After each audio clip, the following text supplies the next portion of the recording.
प्रमेय 6.6 में कहा है कि वे रेखाएं जो एक ही रेखा के समांतर होती हैं परस्पर समांतर होती हैं।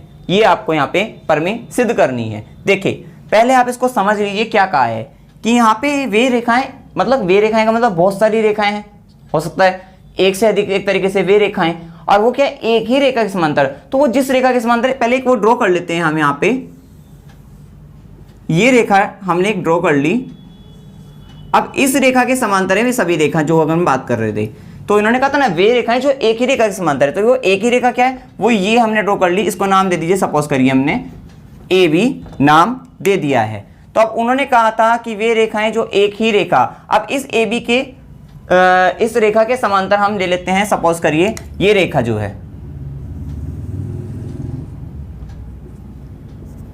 एक रेखा ये ले लेते हैं, एक इस तरह से ये ले लेते हैं, और भी ले सकते हैं, हम दो ही लेकर करते हैं इसको।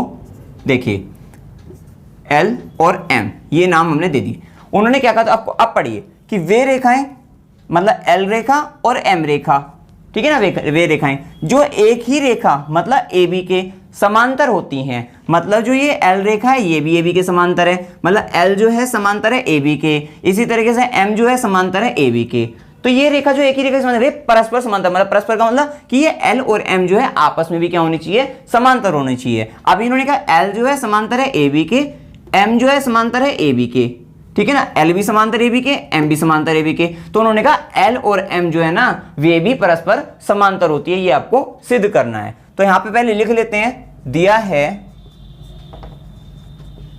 भाई, दिया क्या है, एल जो है समांतर है ए बी के, ये एल का मतलब जो है ये भी रेखा है, इसको हमने नाम दे दिया एल। कुछ और भी नाम दे सकते हैं, ऐसा नहीं कि इसको ए बी है तो इसको सी डी भी दे सकता है नाम, ये आपकी इच्छा है। तो एल समांतर है ए बी के, एम समांतर है ए बी के, एम समांतर है ए बी के, ठीक है। तो ये हमें दिया हुआ है। अब सिद्ध करना है, सिद्ध करना है, सिद्ध आपको करना है कि L समांतर M, मतलब ये रेखा परस्पर समांतर होती हैं।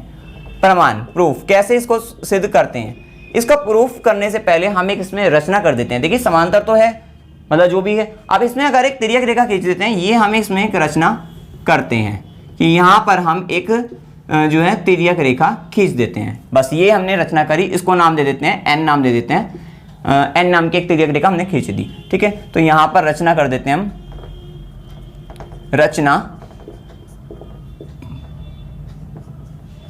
एक तिर्यक रेखा एन खींची जो एल ए बी और एम रेखा को प्रतिच्छेद करती है, जो रेखा एल ए बी और एम को प्रतिच्छेद करती है।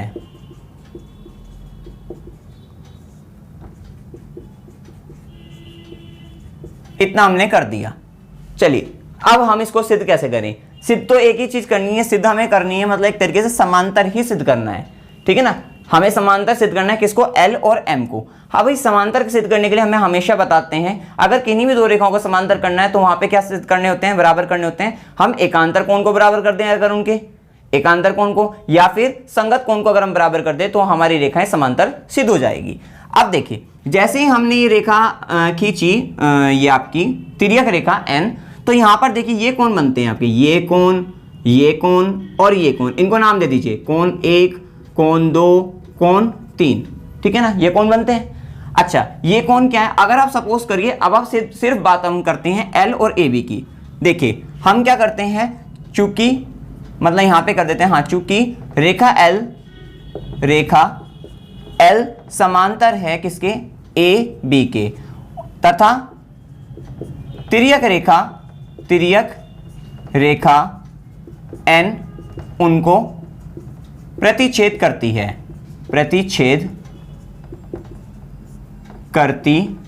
है।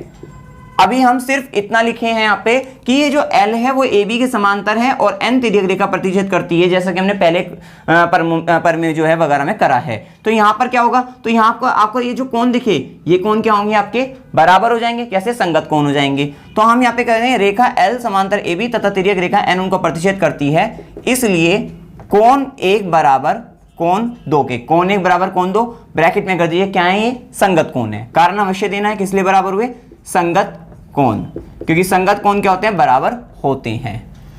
क्लियर है। इसी प्रकार से ये क्या हुआ, इसको समीकरण 1 कह दीजिए। इसी प्रकार से जो m है वो भी रेखा AB को, वही वाली बात यहाँ पे कि चूंकि रेखा M समांतर है AB के तथा तिर्यक रेखा N जो है किसको, उनको प्रतिच्छेद करती है, इन दोनों को, उनको प्रतिच्छेद करती है। तो अब क्या है, AB रेखा और M रेखा प्रतिच्छेद कौन कर रही है, N कर रही है। सिंपल से आप अलग भी देख सकते हैं, ये AB रेखा है, ठीक है, ये M रेखा है और इनको प्रतिच्छेद कर रही रेखा N। तो ये कौन बराबर किसके होगा, ये कौन मतलब कोण दो बराबर कोण तीन, कोण दो है ना यहाँ पे, AB के यहाँ पे कोण दो और यहाँ पे कोण तीन, तो इसलिए कोण दो बराबर कोण तीन। यहाँ पे भी ये कोण क्या है, संगत कोण है, संगत कोण है।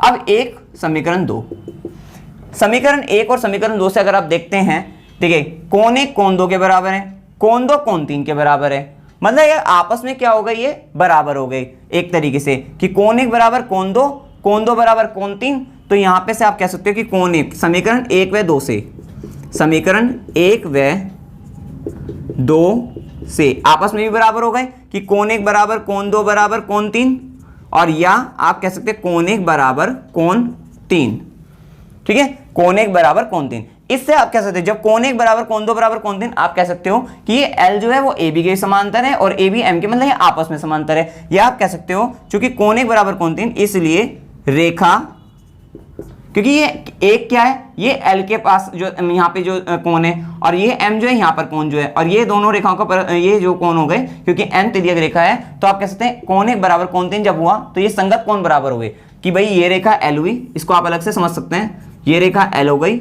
और ये रेखा जो है,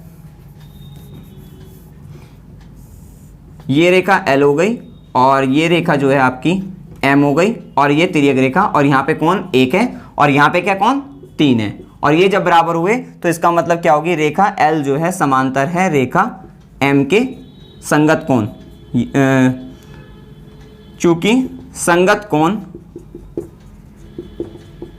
बराबर है कोण 1 बराबर कोण 3, ठीक है ना, कोण 1 बराबर कोण 3, हैंस प्रूफ। यही आपको इसमें सिद्ध करना था। तो इसमें आपको कोई भी डाउट हो आप कमेंट सेक्शन में अवश्य पूछ सकते हैं।